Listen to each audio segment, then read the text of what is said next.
মায়ের একটু কালকে মতন হবে তো? তাহলে কি বলুন তো, আমার কোন সম্প্রদায় কিন্তু বাজাবে না, আপনাদেরকেই বলতে হবে। একটু বলুন তো দেখি, জোরে জোরে বলবেন।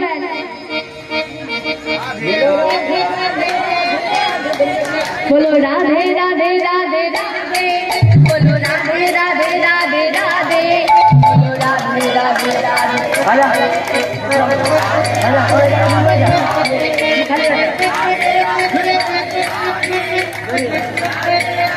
মায়েরা বাবার আরেকটু জোরে হলে হতো না?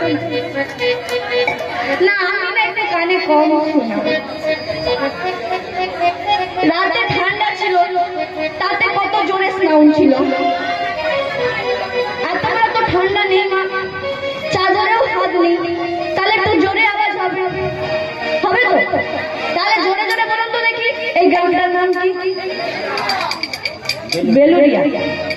তাহলে এই বেলুড়িয়া যেন কেঁপে ওঠে, যেন ওই মালিক পক্ষর বাড়িতে পাড়া পাশের বাড়ির লোকজন বলে যে এদের বাড়িতে কি হচ্ছে, যে এত ভূমিকম্পের মতন আওয়াজ আসছে, সেরকম যেন আওয়াজ হয়। হ্যাঁ, তাহলে জোরে জোরে মায়েরা বাবারা সবাই মিলে বলো রাধে রাধে